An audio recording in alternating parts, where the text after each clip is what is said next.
Welcome everybody to our colloquium. I'm pleased to introduce Dr. Bill Gottdiener.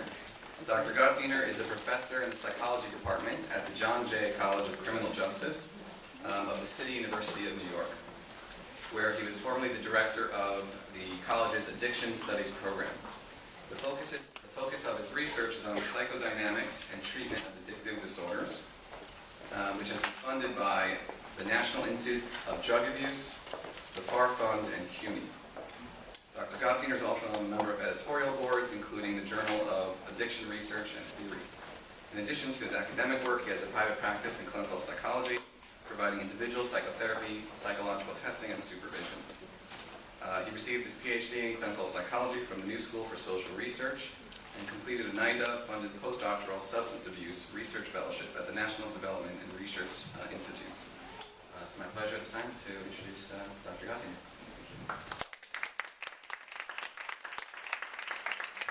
Thank you, Mark. And thank you for the introduction. Thanks for inviting me.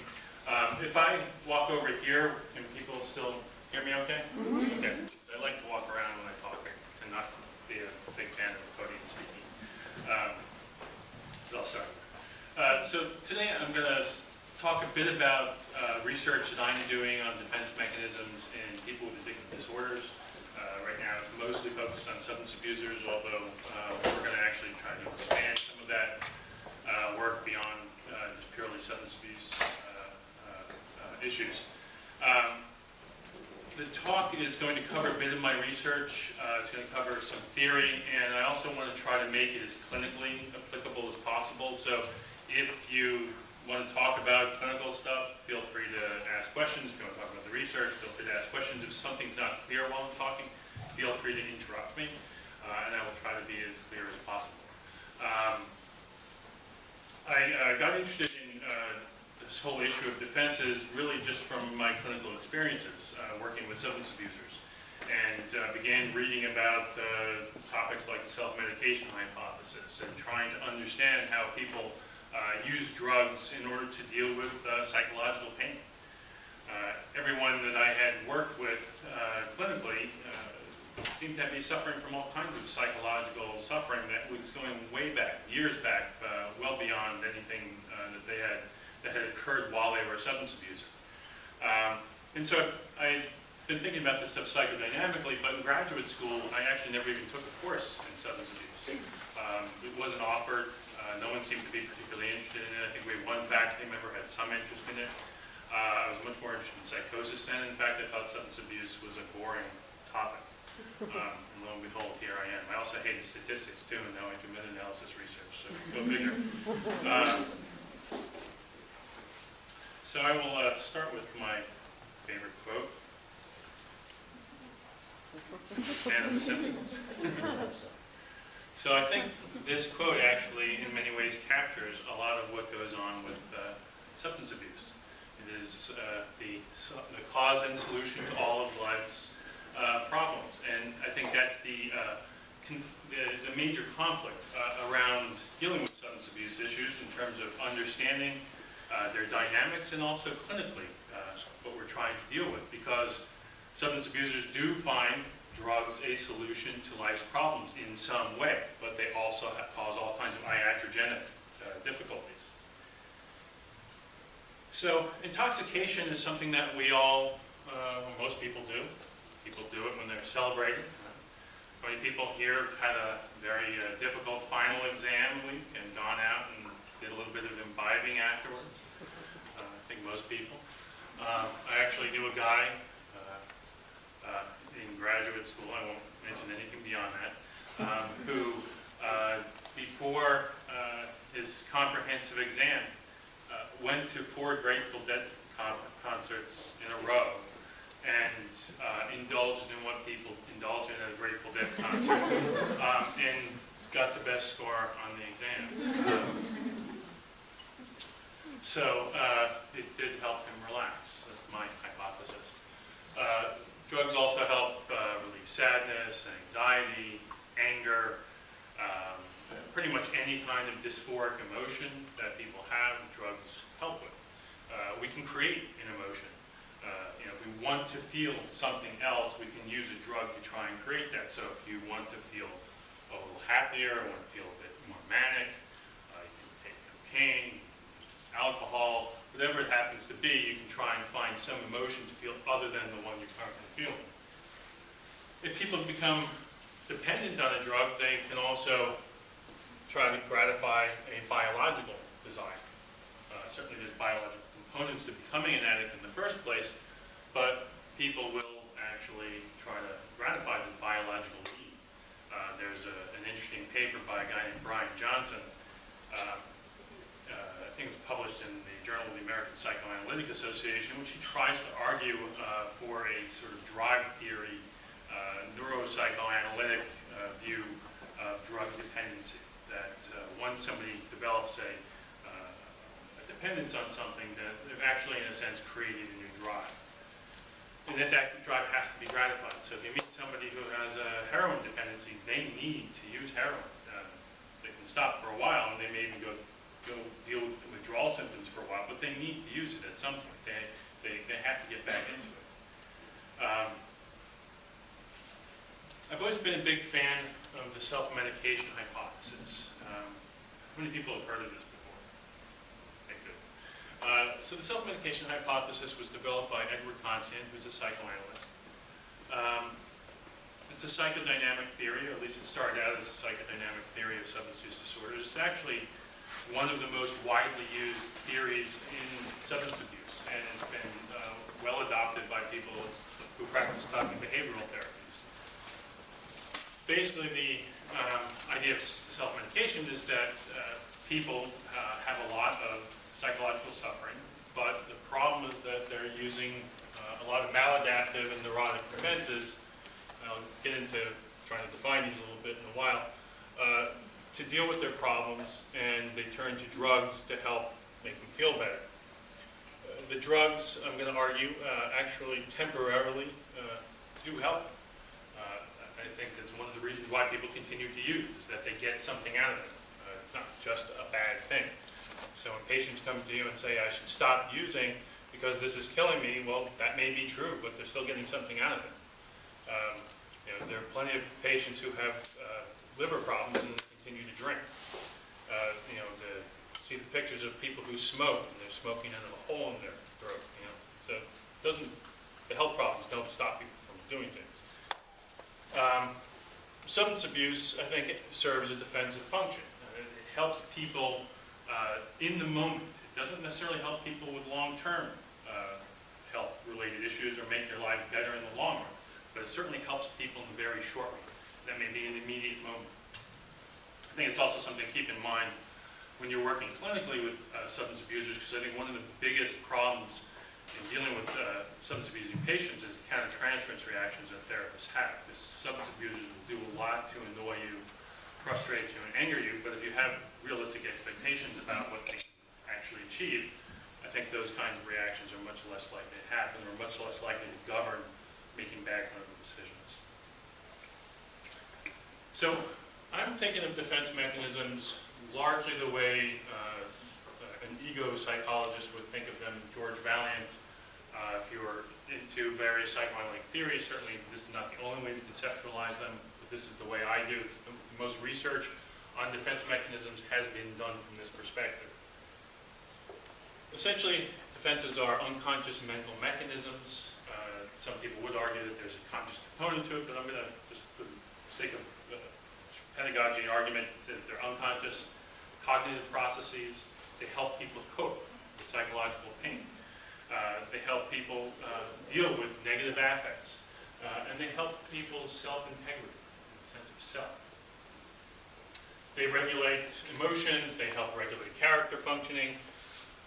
They're driven by, at least from a psychoanalytic drive theory perspective, from the pleasure principle and reality principle, in the sense that defenses are aimed at trying to help people get relief as quickly as possible, especially the maladaptive and neurotic defenses. They aim to increase pleasure, reduce unpleasure or negative affect that's caused by something with reality, whether it's ourselves, whether it's the environment. Also, with defense mechanisms, if you think about seeking pleasure, a drug fits into this scheme very nicely, whether this is actually what's going on or whether this is just simply a good way of thinking about it. The idea of increasing pleasure, most people drink alcohol excessively, smoke cigarettes, use cocaine, heroin, so on and so forth, because they want to increase pleasure. I don't know anyone really who goes out and tries to get high or drunk because they want to make themselves feel bad. They may, on certain occasions, do that, but usually they're trying to deal with increasing pleasure. I mean, think about, like, I remember I had a patient who loved to use cocaine and get a chance to go on a business trip to Colombia. So it's like someone who likes beer going to Austria or Germany. If you like beer and you want to go, you're going to go to the brewery and try the freshest beer possible. Well, he was looking forward to going to Colombia to try the freshest cocaine possible. Couldn't let that pass up. And in fact, the patient ended up doing that, and ignored all the possibilities of getting arrested and having to deal with Colombian law enforcement and the legal system. Defenses develop over the course of our lives. George Valiant has, and Phoebe Kramer as well, have developed a nice way of thinking about defenses in terms of the age of development. So certain defenses develop early in life, others develop later in life. There's longitudinal research that supports this. Basically, I've carved up defenses, generally speaking, into immature and mature. There are other gradations, other ways of thinking about them, but immature defenses develop early. So denial is one of the earliest defenses to develop. So when a 2-year-old breaks something and tells you, I didn't do it, they're not lying. They actually believe that they didn't do it. They've convinced themselves of this fact. When a 10-year-old breaks something and tells you that they didn't do it, they are lying. Unless there's something really off cognitively with them, they are lying because they have the capacity to lie. A 2-year-old doesn't. 2-year-old doesn't get lying, at least most 2-year-olds. Immature defenses in an adult help create immediate relief. So somebody who is using denial, rationalization is a more neurotic defense, but still sort of a more immature defense. If someone is using a more immature defense, they're going to get more immediate relief. So someone who wants to get high and get drunk is using the substance as a way of trying to gain immediate relief from something. When you do this often, it creates long-term suffering. Even if you think about it, if you go get drunk one night and you're hungover the next day, the pleasure you experienced the night before doesn't exceed the amount of suffering you're going to have the next day when you're hungover. The hangover actually hurts and can sometimes hurt for more than a day. Mature defenses develop later, which makes sense because they're mature. And these defenses include examples such as sublimation. So the ability to take pain and suffering and turn it into something productive for yourself and perhaps other people as well.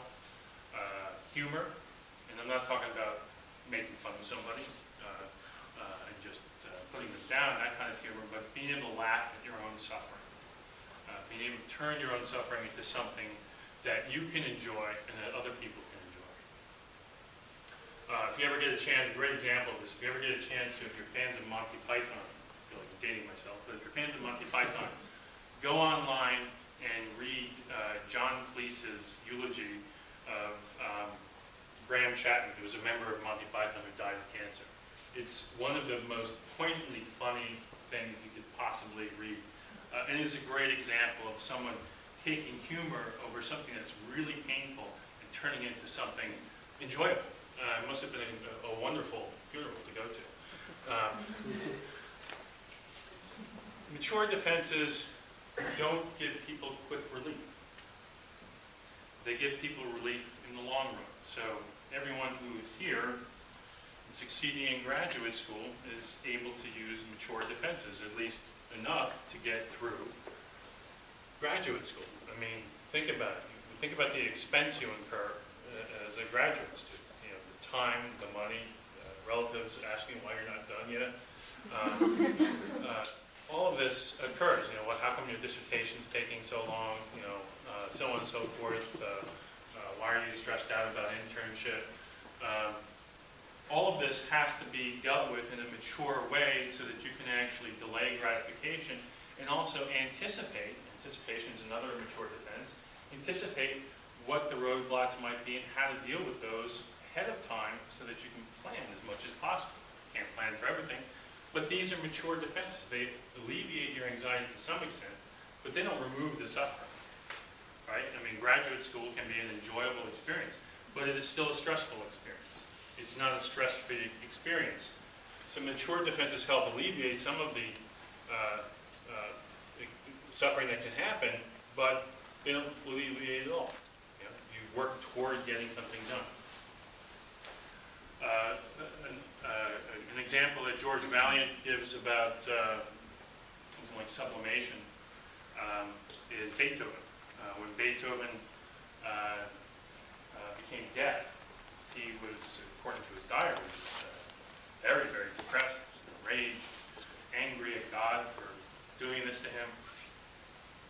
Contemplated suicide multiple times, but out of his depression, he wrote the Ninth Symphony, which he couldn't hear.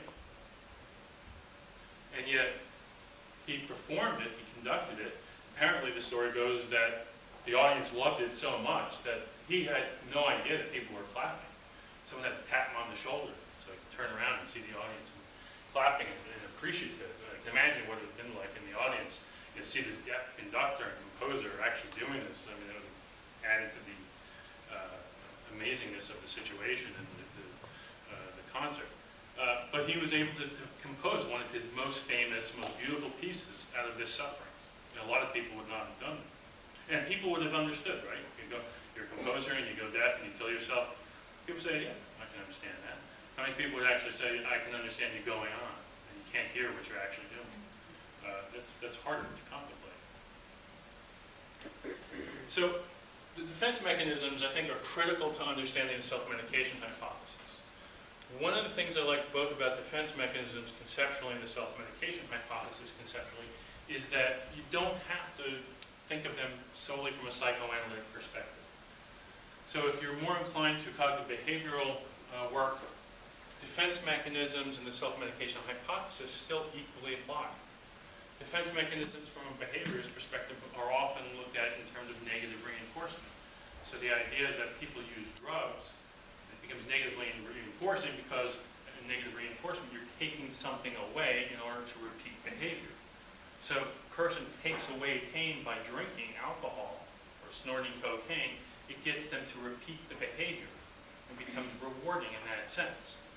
In fact, Alan Marlett, who died, who was a famous alcohol abuse researcher and came up with the whole concept of relapse prevention, took the self-medication hypothesis and wrote a really nice paper on it from a behaviorist perspective, which I definitely recommend reading. Because it's also going to be something, if you're psychodynamically oriented, to help you communicate with colleagues who are not. And if you are cognitive behaviorally oriented, communicate with psychodynamic people. So defense mechanisms can be seen as a kind of negative reinforcement, and the person's still self-medicated. So in those terms, it's a nice, nicely packaged model. And also, just in case you didn't know, B.F. Skinner, if you want to think about negative reinforcement, B.F. Skinner was apparently a huge fan of Sigmund Freud's. There's a paper that came out in the American Psychologist a number of years ago called Looking for Skinner and Finding Freud, which talks about how Skinner used to regularly have his students read the interpretation of dreams. And so Freud and him were the only two people he cited for a long time, too. And apparently he was trying to get analyzed at one point. But in the paper, they talk about negative reinforcement as one of the key features in which Skinner thought of psychoanalytic concepts in behaviorist terms. So defense mechanisms are central to the self-medication hypothesis. Even Kantian wrote a paper back in '93 with Arnold Wilson talking about that. Although he doesn't talk about defenses as much as I think they are important in the model. They defend against the negative affect generated by psychic pain, whether it's produced by the environment or not. Relief from drugs is fleeting because drugs only partially, temporarily boost someone's ability to tolerate it. Drug dependence, however, creates an iatrogenic source of suffering. So the more the person uses, the more relief they get from the drug, but at the same time, the less relief they get from the drug because they create tolerance. As tolerance goes up, they need more drug to be able to deal with the pain, and it needs to be defended against. So it's this cycle, this vicious cycle that gets created, which becomes really problematic. And it becomes very hard to break away from because the drugs become so reliable. Clinically, I think one of the things that happens, that I'm trying to figure out how to research is why is it that people get so focused on getting high? And I think one of the things is that it becomes so predictable. In a person who is so insecure, so easily unsettled emotionally, even though the pain and suffering may be mounting in the drug abuser, that person at the same time knows that that's going to happen. It becomes predictable. It becomes part of what they can make secure in their life. It becomes sort of a settled equation. I'm going to get high, I'm going to be poor, I'm going to have to steal, I'm going to be hungover. But there's a certain predictability to that, which I think actually, ironically, makes people more secure. Yeah. I just have a question about that because of the fact that due to tolerance, doesn't that kind of make drugs less reliable because it's not the amount that you have to take is different, and it might even affect you differently over time. Your body is reacting differently. Well, to an extent, I mean, I think to an extent that's true, but what happens is that even becomes predictable after a while, so that the person, I'm not saying it's perfectly predictable, but that there's a pattern that people develop, so that you get, for example, someone who drinks regularly, and that person has to have, let's say, a six-pack of beer every morning, and they get more and more tolerant of that, and that becomes a 12-pack of beer, something like that. They largely begin to, that becomes, it doesn't happen overnight, so as they're drinking more and more, they're still going through the same kind of suffering, maybe even more suffering than they were experiencing before.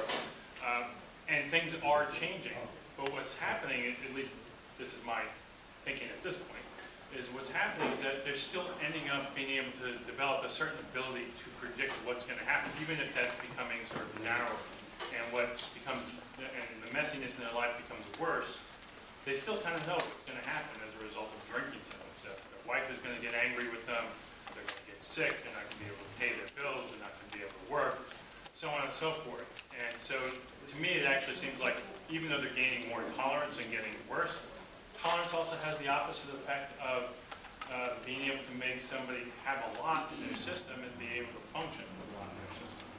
So I'll give you an example of something I was going to bring up later. A patient I saw an initial interview came in. He was referred to me by a psychiatrist because he supposedly had an alcohol abuse problem. Talking with the guy, seems stone cold sober. Seems articulate, lucid. There's nothing remarkable on his mental status exam at all. Until he tells me that 2 hours before the interview, he had a six-pack of beer. And so he's able to function.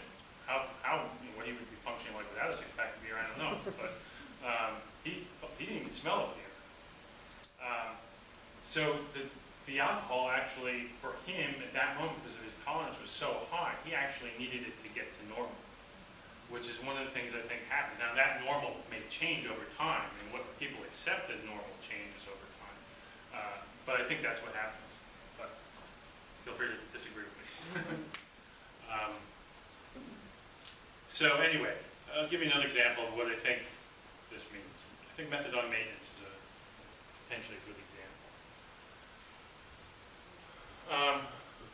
When you give people methadone, one of the goals is to actually get them intoxicated. But you want to get them intoxicated to a level that they can actually function in the world. You don't want to get them so intoxicated on methadone that they're nodding out. So you don't want the effects of heroin to happen or other opiates where they're nodding out. You don't want them vomiting. You want them up enough so that they're actually able to work. They can go to work, they can get by on their day. if you give methadone that lasts 24 hours, so someone has to come back the next day and get their dose. If they don't get their dose, they start to go through withdrawal.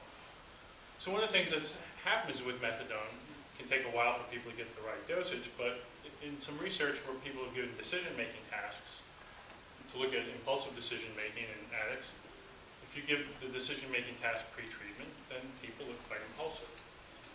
If you give it to them post-treatment, once the dosage has been appropriately set, their decision-making tasks look like a non-clinical sample.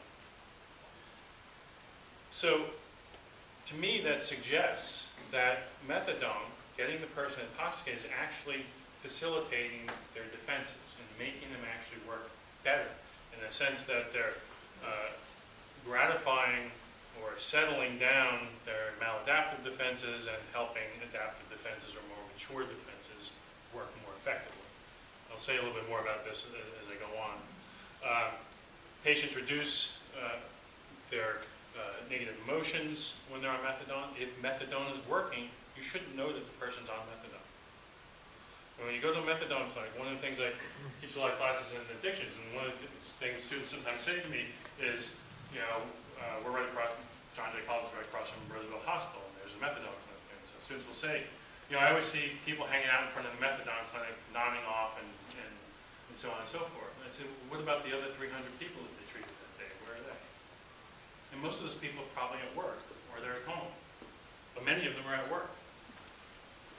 Because methadone is actually a very, very useful drug for a lot of people. Intoxication for a lot of people, like that guy I was talking about, that patient, gets people ready for the day. If you get someone who uses a lot,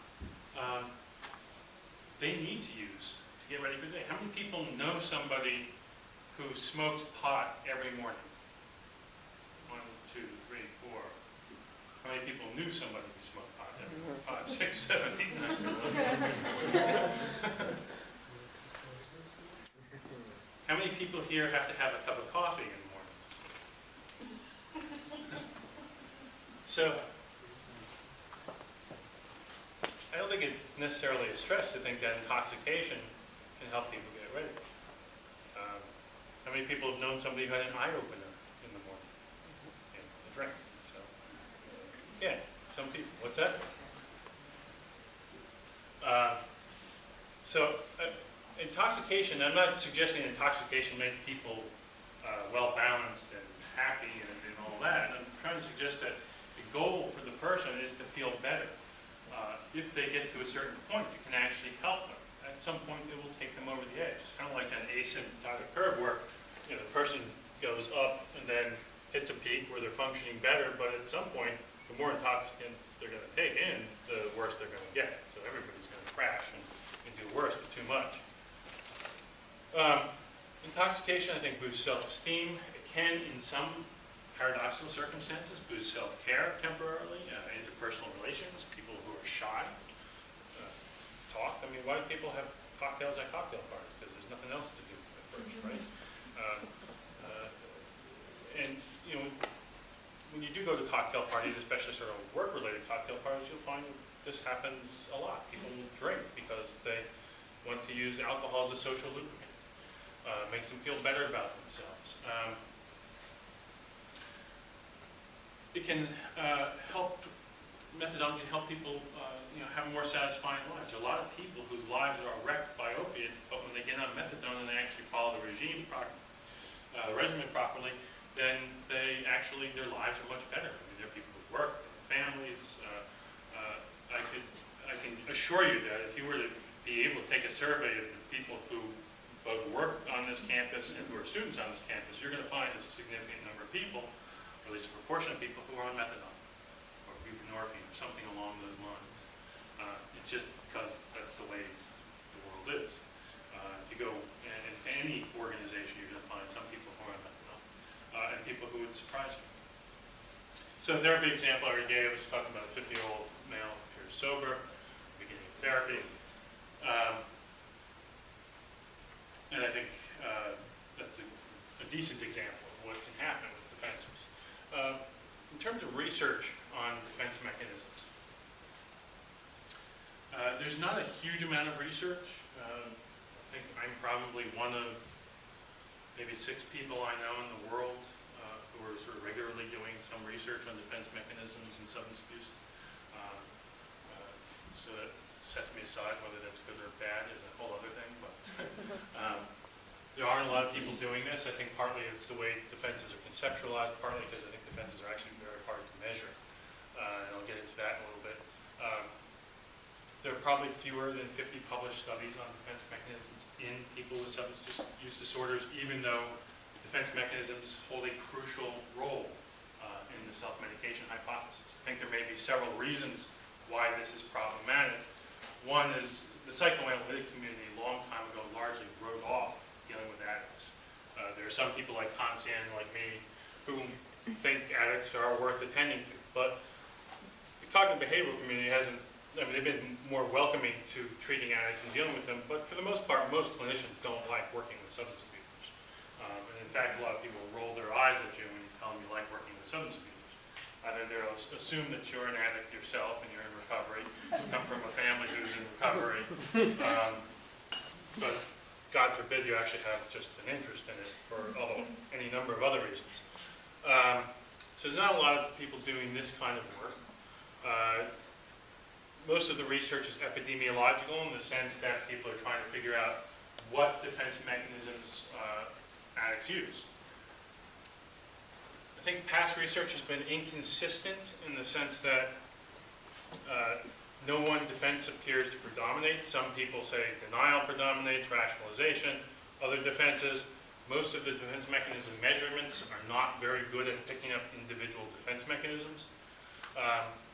All defenses seem to be used, and I'm going to talk about this with my own research, which finds this, and most studies find that immature and maladaptive defenses seem to be what's mostly used in people in substance abuse studies. Most of this research also has been conducted on people in treatment programs. So there's potential methodological artifact at work here that you're getting people who are known substance abusers identified are getting the worst of the worst, and that's why they're looking like that. So one of the things I've been trying to do is actually do research on community samples to try and tease some of this out.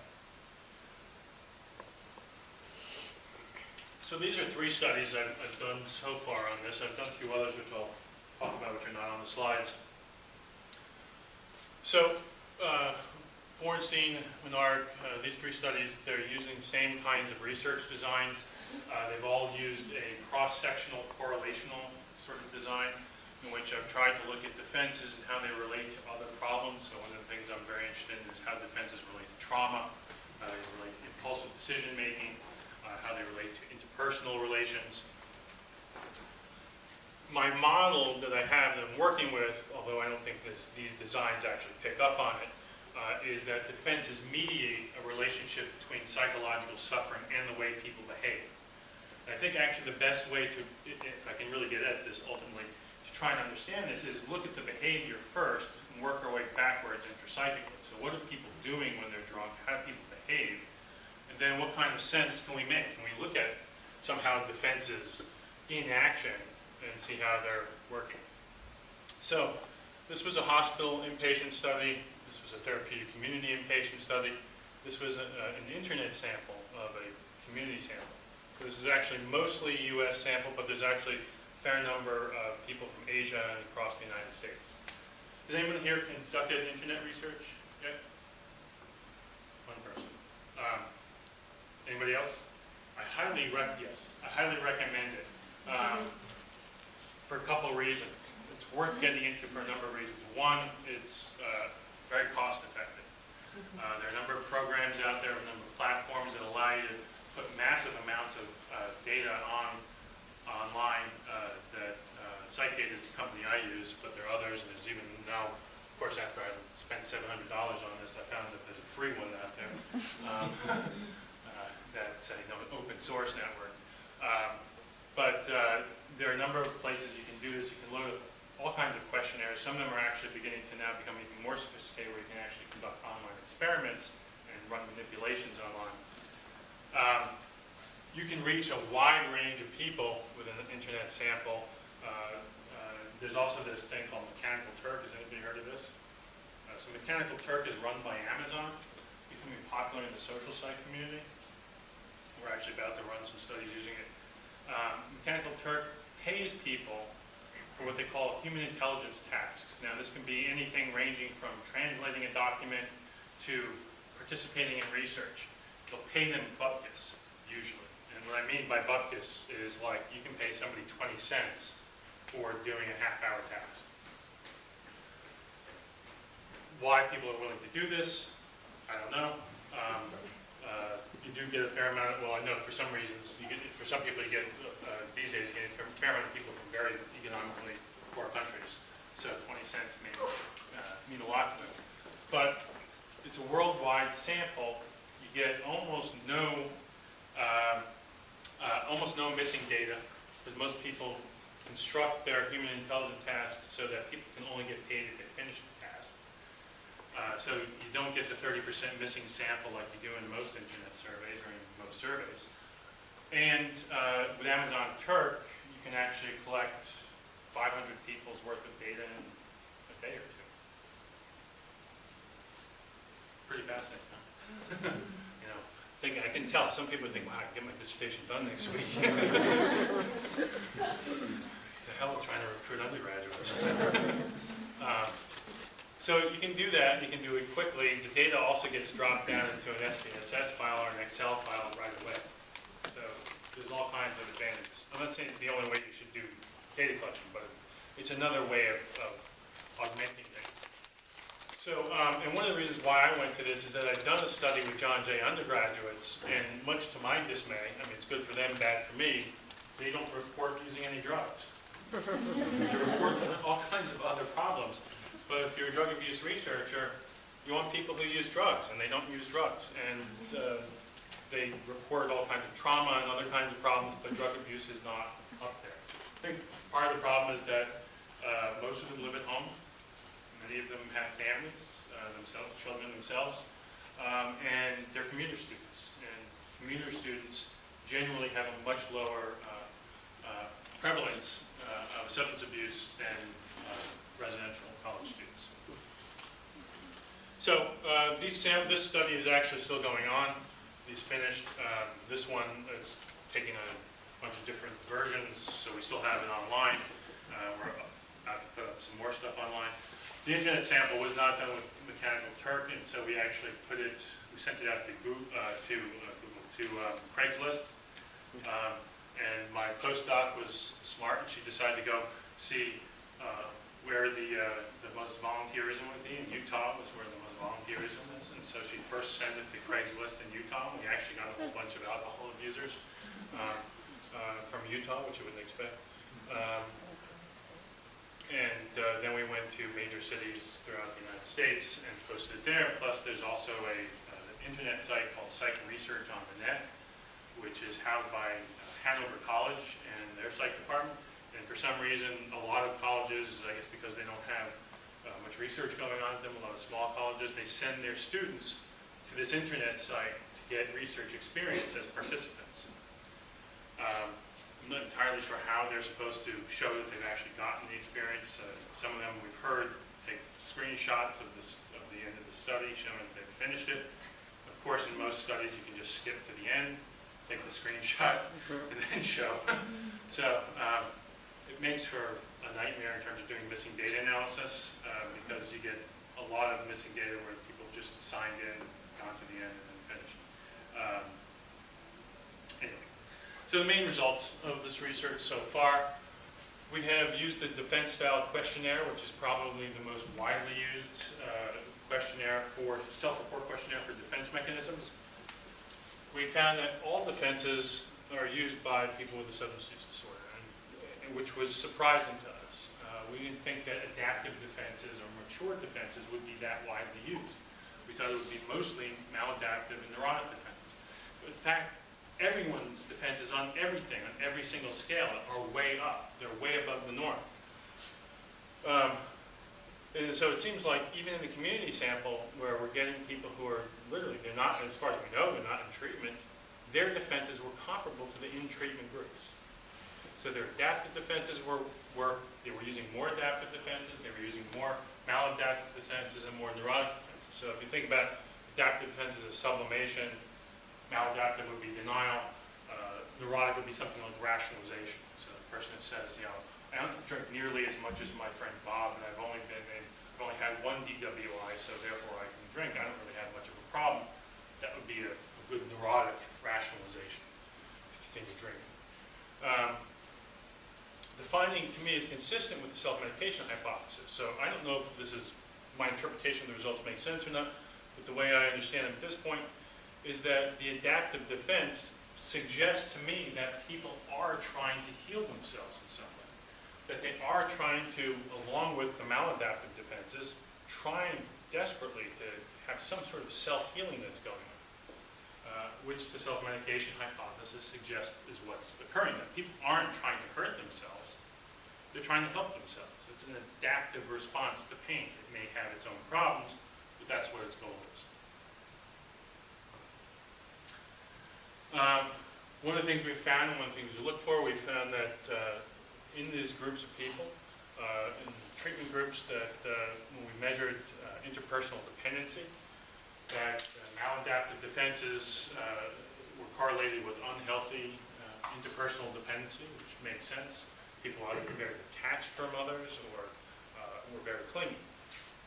Adaptive defenses we found were correlated with healthy dependency, which also made sense. And we did find some healthy dependency in some substance abusers. Trauma symptoms are big in people who have a substance use disorder, so we found a lot of correlation between maladaptive and neurotic defenses with trauma symptoms. Found high levels of trauma and impulsiveness as well. Found a lot of strong correlations between impulsiveness and maladaptive and neurotic defenses. Again, not entirely surprising. Here again, I'm trying to understand how defenses play a role. I'm thinking in my head this is a mediation model where defenses are mediating the relationship between pain and behavior, but this obviously isn't getting at that nearly enough. This is a start. So one of the other ways I'm thinking about defenses, there are some things that we're going to be trying out in my lab, put down here, but I'll just briefly tell you about them, that I think are potentially more interesting.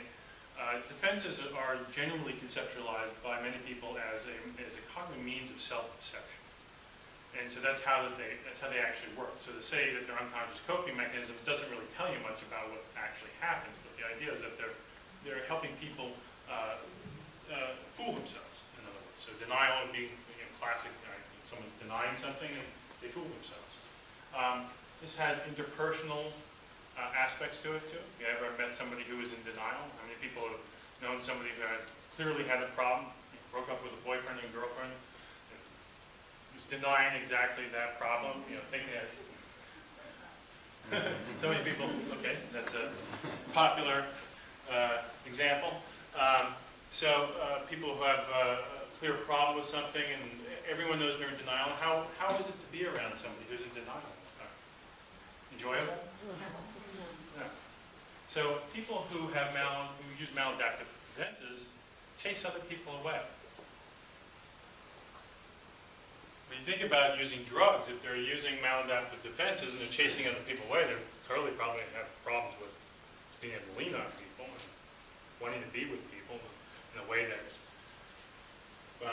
more mature and healthy. They can't be flexible around other people, but I would imagine that drug use, since most people use drugs with other people, or a lot of people do, that for many people, drugs become a way of bonding with other people, relating to other people.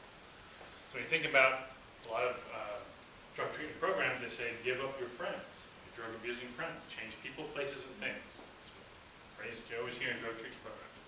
Well, if you change the people, who are you going to be with? So for some people, that becomes real problem. Yeah? Another question, sorry. Sure. Do you want me to wait till the end? No, no. All right, so with this study, the participants, they had substance use disorder. Yeah. Did you look at the different types of substances they were using and if they were correlated with any specific defense mechanism? No, I mean, this is a problem with, I think, the nature of the state of the research, not only what we did, but also the state of the research. So with all of this stuff, when we looked at defense mechanisms, I was actually going to mention something about this, because the defense mechanism measures are not great. Like I said, the defense style questionnaire is the most widely used. It was originally developed by Michael Bond, and there's an 88-item version. There's a 40-item version, which is, I think, is the most popular now, and there's a 60-item version. They all purport to measure specific defenses, but the validity and reliability, it just sucks when it comes to specific defenses.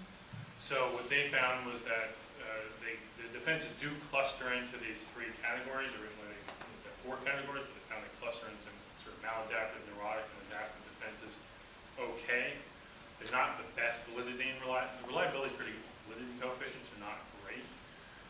There are some revisions of these instruments that are floating around. The most widely used one that I know of is called the REM-71. That breaks it up into 2 maladaptive and just adaptive defenses, and we've actually conducted one study with eating disorders, on eating disorders using that, but that defense mechanism measure conceptually is problematic too, because on the adaptive factor, denial is a defense that sits on the adaptive factor, and sublimation is a defense that sits on the maladaptive factor. So it's a statistical artifact, but it doesn't make any sense why that would be. There are, in terms of the groups that we looked at, the patients had such a multiplicity of substance abuse problems, and so many of them were polysubstance abusers, that would have been impossible to make any meaningful correlations without, a sample size of 1,000 or something like that. Hopefully we'll find more through internet research. Stuff we've done so far has just been with alcohol, but we're actually going to be conducting a study starting in about a month, in which we're going to look at a broader range of substances, and that's actually one of the questions we're curious about. So I was going to just tell you a couple other things that we're going to work on. One is this idea of self-deception. There are 2 measures of self-deception that I know that seem decent. One is called Balanced Inventory of Desirable Responding, which is developed by a guy named Del Paulhaus, which is a self-report measure. And both tries to measure someone's experience of themselves as a self-deceiver and the impression management they give to other people. So how do they make other people see them? We're actually going to conduct a basic study to see whether that correlates with any of the defense mechanisms or any of the defense categories in DSQ. And if it does, then we're going to see what we can do with substance abusers. The other thing that's really interesting is this interview measure developed by Lisa Feldman Barrett, who's probably most famous for her neurobiological research on emotions. And I don't know whether she was in psychoanalysis and had an experience with it or something, but there's this sort of blip in her CV where she published like 3 papers on self-deception, all from a psychoanalytic perspective, with linguistic coding. I think it was in the Journal of Social Personality Bulletin, and then never did anything with it afterwards. But you can go on her website and you can download this measure, and so we're going to use it with substance abusers. So one of my doctoral students is trying to configure a study in which she mildly stresses out a bunch of substance abusers. So probably have to use community samples, because my experience with working with inpatients is that they don't like them to get stressed out in any way, because they're afraid that they might relapse, which is understandable. So we may go to, let's say, a needle exchange program or something like that, or just advertise. But she's planning on giving this interview, randomly assigning people to a more stressful and less stressful condition, people who are not substance abusers as well, and compare them to see how they deceive themselves. What do active substance abusers look like when they're in an immediate moment of stress? What does that self-deception look like, at least linguistically? And there are other ways of doing this too. Other measures, there's a good measure for the TAT, but it only picks up 3 defenses. Phoebe Kramer developed a defense mechanism test, which looks at denial, projection, and identification. So it's limited. It's actually got very good psychometrics. Stuff for the Rorschach isn't very good. I tried to do some coding with the Rorschach. Paul Lerner had developed a defense mechanism scale for the Rorschach, which is awful. I've never been able to get any reliability. Either I'm just terrible at it, or which is a possibility, or it's just a terrible measure. We can sort of identify the defenses, but we can't get any agreement on what the level or the quality of the defenses are. And there's another study I'm actually doing with a former graduate of this program, a friend of mine, Jesse Sue. I think he had presented here about a year ago. Jesse and I serendipitously got to know each other at a Division 39 panel on drug abuse.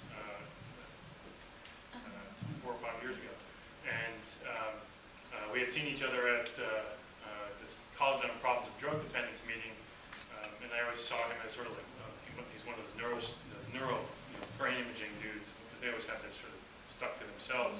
The behavioral scientists are always on one side. And so we ended up, I see this guy's name on this panel, and I was like, I don't know who this guy is. He's presenting on self-medication hypothesis, and recognized each other. And then we started talking, so we've written a few things together. We actually we have a paper out, and a couple of chapters coming out of substance abuse. And we're in the process of collecting data on veterans who have post-traumatic stress disorder and substance use disorders, and we're giving them the DSQ, the longer version, which is the better one psychometrically, and trying to see whether we can fit any correlations to any of the brain imaging that he's doing. Hopefully, maybe 10 years we'll get some grant money for it. So to summarize some of the stuff I've done, found this full range of defenses, which I think is good. I'm going to talk about the clinical implications of that in a minute. We found this in both clinical and non-clinical samples, and certainly maladaptive and neurotic defenses are the most widely, they're important. They're much more present. I shouldn't say they're more widely used, but they're much more present. If you think about the concept of regression, well, one way to think about the concept of regression is that regression doesn't actually exist. It's just that people just, in addition to being adaptive, using the regular everyday defenses, they marshal in these other defenses to try and help their pain and suffering. So they look like they're falling backwards when actually they're, because they're using all these immature defenses, which they typically don't use. So what are the clinical implications? So I think one of them is to try to assess and focus on defense mechanisms when you're working with patients.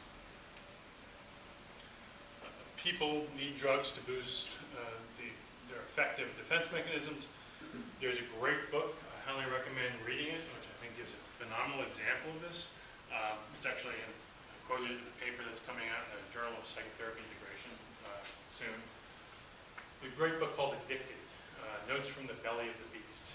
And it's a book written by writers. They're all Canadians, almost all Canadians. And they pretty much run the gamut of drugs from alcohol, heroin, cocaine, tobacco, and nicotine, and sex addiction. I don't know if there's any internet addiction, and binge eating.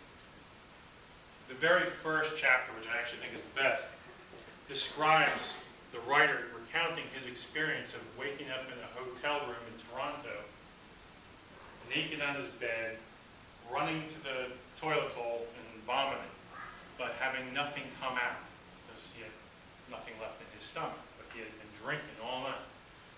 It describes how he can't stop dry heaving. Eventually he starts to vomit blood.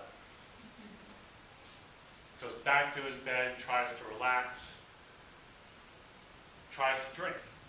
There's a pint of vodka sitting on the bedside table. Takes a swig, runs back to the bathroom, vomits that up, continues to dry heave, more blood comes out. Eventually the blood dissipates, goes back, tries to look for some more cocaine, finds the cocaine, there's no more cocaine left. He's been up all night drinking and using cocaine, which is a very popular combination, by the way, because it creates a whole new drug in the liver, which is much more powerful than either drug alone. He'd already realized that he already licked the wrappers clean, and starts to smoke a cigarette and is praying to hold on to the liquor. So he takes another swig of liquor. This time he doesn't vomit. He's very, very happy. Takes another swig. And within minutes, he's had about 6 ounces of vodka. He describes it as feeling sort of warm feeling going over his body, settling him down, feeling much more comfortable. Starts to smoke a cigarette, relaxes, and at that point, once he starts to feel settled, now 6 ounces of vodka would have me going back to the toilet, especially if I drank it within a few minutes. But this guy is getting back to normal with that 6 ounces of vodka because he's so dependent on it. He begins to think about what he needs to do that day. So he's a professional writer. He's got to do a reading later that night at a bar. He's got to go give an interview on national radio. So my argument that the defenses help people out, that it helps settle them down to these maladaptive defenses which desperately need to be met, he meets by using the drug. That's settled now, so now he can actually begin to plan and think, and it's somewhat more normal for him. Obviously this is a problem because it's not going to last all day, and it's going to be gone fairly shortly, but it does allow him to get into a position where he actually can begin to be more effective cognitively and behaviorally as well. So I think when you think about defenses clinically, that you really have to keep in mind how powerful these are. I mean, most contemporary substance abuse people would think of them more as biological elements that are driving the people to continue to use, but I don't really separate biology and psychology. I think it's just a perspective on how you talk about it. And then what you can do with it therapeutically. So I've developed this model of treatment. It's not a new model. I just decided to create a new name for it. It's all marked William Miller, motivational interview. And I thought, who's going to argue with something called motivational interview? I mean, how can you say that's bad? You know, you're doing something, motivating somebody to do something, right? Do something good for themselves. So this is based on George Stricker's and Jerry Gold's idea, psychotherapy integration idea of assimilative psychodynamic psychotherapy. Basically, psychodynamic theory, now you can take this and use it whatever model you want. But for me, that's how I think psychodynamically. The psychodynamic theory is what I have as the model of my mind. This is the model of pathology. And that's what I'm going to use. But it's a flexible model. I think when done well, psychodynamic thinking actually provides a tremendous amount of technical flexibility for clinicians, as long as they're not that rigid. Because you can do a wide range of things. If you really look into the psychodynamic literature, historically, they do everything. It's not all lying on the couch and free associate. And then coughing once in a while. Let the patient know that you're there. You know the old Woody Allen joke?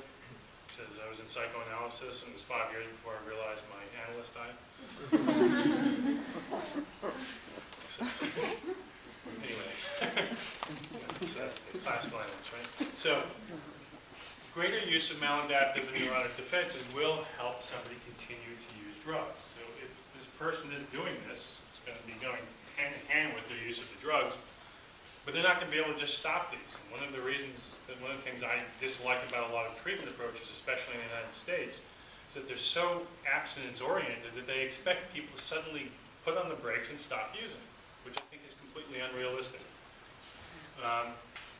There's a huge range of techniques, supportive techniques. And when you really look at the historical literature on psychodynamic supportive psychotherapy, you see where Aaron Beck got a lot of his ideas for cognitive behavioral therapy, where Albert Ellis got a lot of his ideas. Not all of them, but a lot of them were there. I mean, back in the early part of the 20th century, psychoanalysts were trying to treat everybody, and they were using all kinds of different techniques to try and help people. And so it wasn't all lying on the couch, free associating. It just happened to be one set of techniques.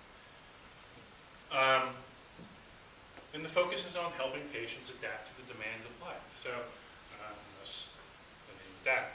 But the idea here is to think of the problem psychodynamically, but then essentially do whatever you think is going to help the patient. That's how I approach my patients. And you know, when you see people doing interviews, clinical interviews with patients, if someone's from a psychodynamic perspective, they may see one thing. Someone from a cognitive behavioral perspective may see something else. I've done role-playing with people and done interviews, and people are reading motivational interview and they say, oh, I really love the way you're rolling with the resistance. And that's not how I'm thinking about it, but that's how they're seeing it. Or they say, I love the way you're doing the cognitive restructuring. And I'm thinking I'm just introducing the person to their own self-deception. But, you know, you see what you want to see. Which I guess is another defense. Initial sessions. I like to, most people in a clinic situation would not have this luxury. I like to, if possible, see somebody for 90 minutes in the initial session. I think I feel a lot more relaxed seeing somebody for 90 minutes. I'm always nervous when I get to meet a new patient.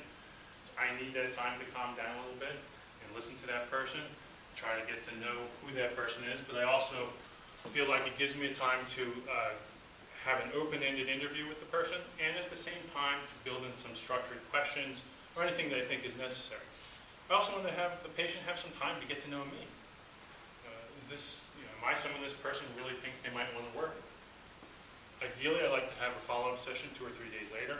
I actually got this from brief psychodynamic psychotherapy literature. Really try to sort of compact everything quickly, but I like this actually as a model for working with patients in general, but also working with patients who are substance abusers. And I try to ask some questions right away about what's going on if I'm not hearing something from the patient. So, what do they get out of using? This can actually be a jarring question to someone who comes to you for a substance use problem. I remember one time I asked the patient what he got out of what benefits. Now, this is literally how I phrased it. What benefits do you get out of getting drunk? And he got pissed off at me. And he said, it makes it sound like you're endorsing my alcohol use. I said, no, I'm not endorsing your alcohol use. I figured that if you're doing it on a regular basis, getting something out of it. It was an unsettling question because he was there to have me tell him to stop. He ultimately said that. That's what he wanted. What do people like about using? So, how many people know somebody who got really hungover, had a really bad trip or something like that, and they said, I am never, ever going to do this again? How many people saw him a few parties later doing the exact same thing? So, they like something about it. They're getting something out of it. To say that they're not is just, it's denial in the process. That's a defense right there. They feel like they shouldn't like it. If you ever read David Shapiro's book, Psychotherapy of Neurotic Character, which I highly recommend, he talks about getting at people's self-deception. He gives an example there, which I think is applicable to a lot of situations in which a patient comes into the office saying she's going to break up with her boyfriend. He's nothing. She doesn't want to go home. She's angry. But she talks else. She mentions how she leaves work as soon as possible to get home. So she's really angry. She can't break up with the guy. She's addicted to him. And the therapist says to her, perhaps you're in love. She becomes enraged. She says, that's impossible. And the therapist says, well, impossible is not the same thing as no. So that same attitude toward the patient, I think, is worth taking with patients who are substance abusers or have any kind of addiction, because they're getting something out of it. They may disapprove of what they're getting out of it. Disapproval isn't so much that it stops them. They may be a guilty pleasure, but they're still getting something out of it. Yes. If what they're doing is to relieve a defense mechanism, and defense mechanism. I'm sorry, say that? If the benefit is often to, like, as a defense mechanism, which are often unconscious, so they might not know the answer to that question. Yeah, absolutely. I'm not necessarily expecting them to know the answer to this question. I'm expecting to provoke some self-reflection. I want to invite them into thinking about what they're doing in a different way. And also to begin to see, this is also a problem with substance abusers, is that they often don't take responsibility for being a substance abuser. And I'm not talking moral responsibility, I'm talking that they don't feel like they're the author of their own decisions and their own actions. So the person who says, I suddenly found myself at a bar, well, that's bullshit. You don't just find yourself at a bar. You go to a bar. You make a decision to go to a bar. And so I wouldn't say that to someone like that, but the idea is that they've made the decision. They're the author of their lives. And so is it possible that by helping them reflect on this, that they wanted to, that they're then beginning to see that they are defending against not only the fact that they like doing this, but that they're also have an interest and have made the decision to go ahead and do so. I'm not talking or trying to minimize the biological problem that can happen with someone, especially when they're dependent, but they're still making the